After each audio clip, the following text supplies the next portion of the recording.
2492,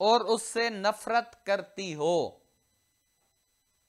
اپنا مہر یا کوئی اور مال بخش دے تاکہ وہ اسے طلاق دے دے، طلاق خلا کہتے ہیں۔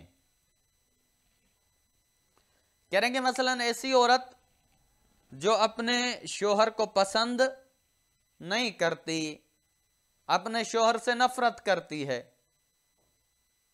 اور اس قدر نفرت کرتی ہے کہ وہ اپنا مہر یا کوئی اور مال اسے بخش دے اور کہے کہ تم مجھے اس کے بدلے میں طلاق دے دو، اگر وہ بدلہ لے کر شوہر طلاق دے تو اس طلاق کو طلاق خلا کہتے ہیں۔ اور طلاق خلا میں معتبر ہے کہ عورت اپنے شوہر سے اس قدر شدید نفرت کرتی ہو کہ اسے وظیفہ زوجیت ادا نہ کرنے کی دھمکی دے، یعنی عورت اپنے شوہر سے اس قدر نفرت کرے کہ وظیفہ زوجیت ادا کرنے کی دھمکی ادا نہ کرنے کی دھمکی دے۔ مثلاً کہے کہ اگر میں تم سے وظیفہ زوجیت یعنی جماع ہم بستری نہیں کروں گی، اس قدر اگر شدید نفرت کرتی ہو تو اس صورت میں یہ طلاق معتبر ہے۔ اب آ جاتے ہیں مسئلہ نمبر 2493۔ جب شوہر خود طلاق خلا کا صیغہ پڑھنا چاہے، یعنی طلاق خلا کا طریقہ کار کیا ہے یہ بیان کرنا چاہتے ہیں اس مسئلے میں۔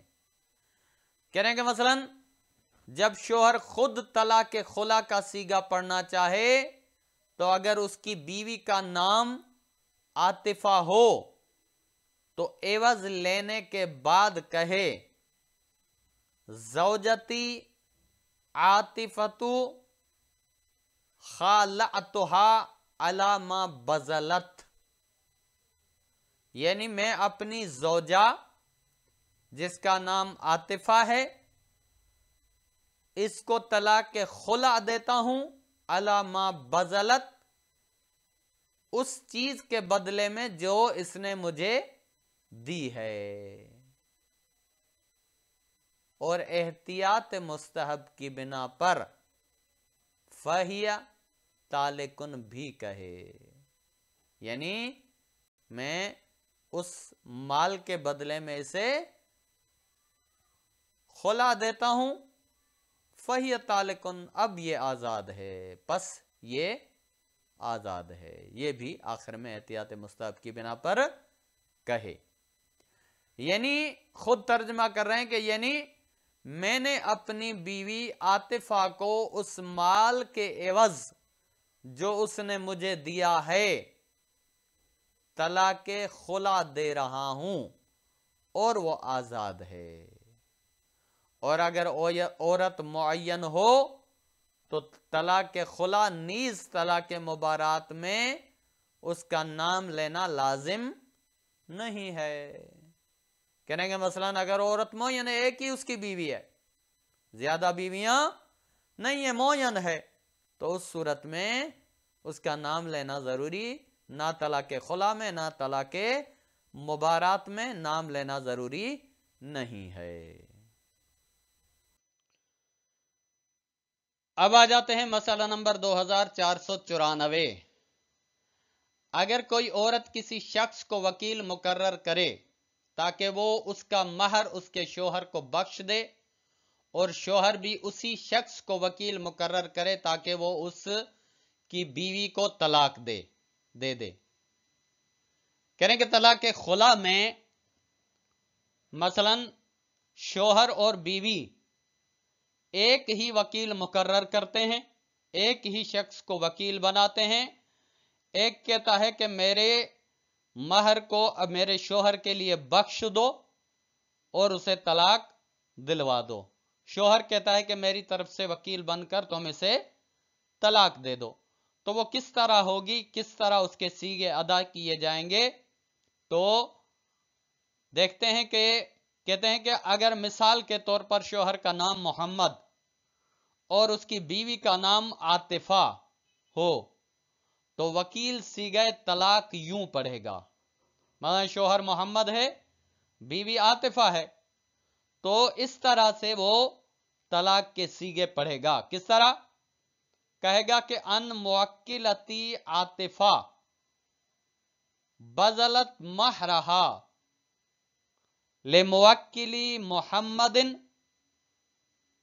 خالعتہا علیہ. یعنی میری موکلہ عاطفہ بخشتی ہے اپنے مہر کو میرے موکل محمد کے لیے تاکہ وہ اسے خلا دے دے, طلاق دے دے, طلاق خلا دے دے. اور اس کے بعد بلا فاصلہ کہے زوجۃ موکلی, یعنی میرے موکل محمد کی زوجہ, خالعتہا میں اسے خلا دیتا ہوں, علی ما بذلت اس چیز کے بدلے میں جو اس نے بخشی ہے, فہی طالق اب وہ آزاد ہے. تو اس صورت میں طلاق خلا ہو جائے گی. اب ترجمہ خود کرتے ہیں کہ اور اگر عورت کسی کو وکیل مقرر کرے کہ اس کے شوہر کو مہر کے علاوہ کوئی اور چیز بخش دے تاکہ اس کا شوہر اسے طلاق دے دے, تو ضروری ہے کہ وکیل لفظ مہر ہا کے بجائے اس چیز کا نام لے. کریں گے مثلا اگر عورت جو ہے وہ مہر نہیں بخشتی بلکہ مہر کی جگہ مثلا کوئی اور چیز سونا چاندی وغیرہ وغیرہ وہ اگر بخشتی ہے تو یہاں پہ جو اس عبارت میں مہرہا کا لفظ آیا ہے اس کی جگہ پہ اس چیز کا نام آ جائے گا. مثلا اگر عورت نے 100 روپے دیے ہوں تو ضروری ہے کہ کہے کہ بذلت مئت روپیتن, کہ میں اسے بخشتا ہوں اپنی موکلہ کی طرف سے 100 روپیہ. تو اس صورت میں طلاق ہو جائے گی.